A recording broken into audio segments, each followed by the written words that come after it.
on va faire un petit détour et sortir de tout ce qui est doctrine, symphonie, etc. pour parler d'un concept assez sympathique, très utile, introduit par PHP.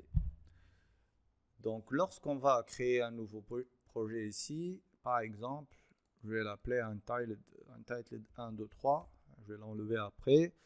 New Window, voilà. Et là, lorsque je vais aller lui demander de me générer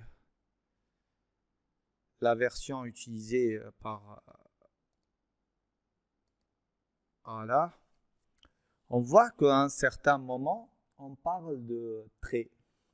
Donc, les traits ont été introduits par la version 5.4 de Symfony. Donc, c'est quoi exactement ces traits?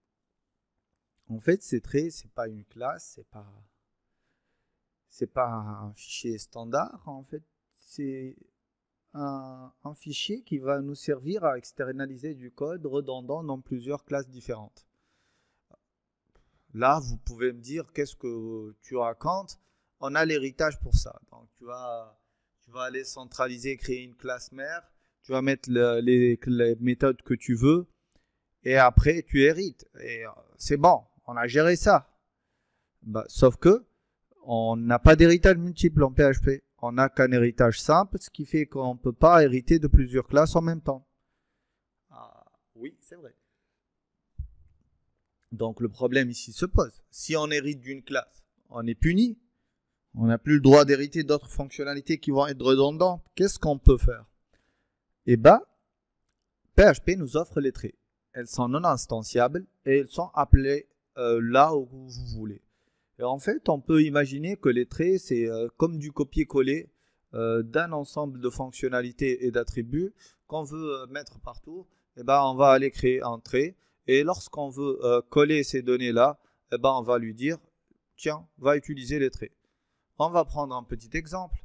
Je vais aller ici. Je vais lui dire new. Je ne sais pas s'il y a les traits ici. Donc, une seconde. New. Service. Donc, il n'y a pas un fonctionnement spécifique au trait. Donc, je vais venir ici au niveau de mon app bundle. Je vais ajouter un dossier. Il y a les contrôleurs, il y a le compiler pass, form, twig extension, command, create web test case. Il n'y a pas de trait. Donc, on va créer un petit dossier, directory. Je vais l'appeler trait. Et dans ce dossier-là, je vais créer PHP file. Attendez une seconde. New, PHP class. Et là, je vais lui dire que je veux un trait. Voilà. Et je vais l'appeler historique. Voilà.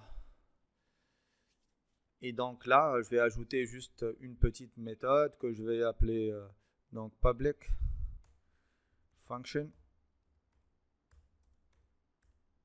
get historique. Pour le moment, qu'est-ce qu'elle va faire? Elle va dire coucou, je suis l'historique. Donc echo coucou, je suis l'historique. La votre historique, voilà. Point virgule. Je peux avoir même un private $ texte, une variable, d'accord? Je peux avoir des variables et des méthodes autant que je veux. Maintenant, on va dans la classe personne. Et je vais venir ici, je vais lui dire, écoute, tu vas utiliser use, comment ça se passe déjà? Use, comment on l'a appelé nous? Ah non, il n'y a pas de use. Historique, voilà. Et là, bien sûr, il va ajouter mon historique. Et là, en fait, au milieu de tout ça, je peux venir ici dire, par exemple, dans la fonction set age, voilà. Je peux dire ici $this, $this, et là, comme par hasard, j'ai une nouvelle fonctionnalité qui s'appelle getHistoric et je peux l'utiliser. J'ai aussi $this flèche getText, voilà, texte, mon attribut texte.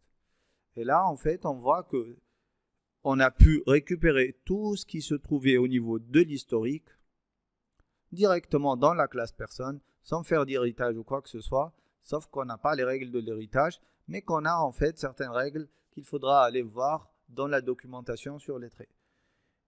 Après, vous allez me dire pourquoi on parle de traits ici.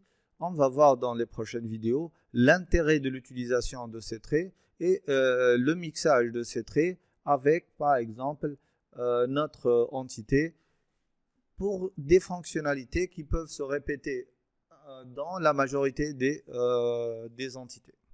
Ce qu'il faut retenir donc pour le moment, c'est que les traits, c'est des fichiers PHP qui sont non instanciables, qui peuvent contenir des attributs et des méthodes, autant qu'on le veuille. Et pour inclure un trait dans une classe, il suffit d'utiliser use et le nom de votre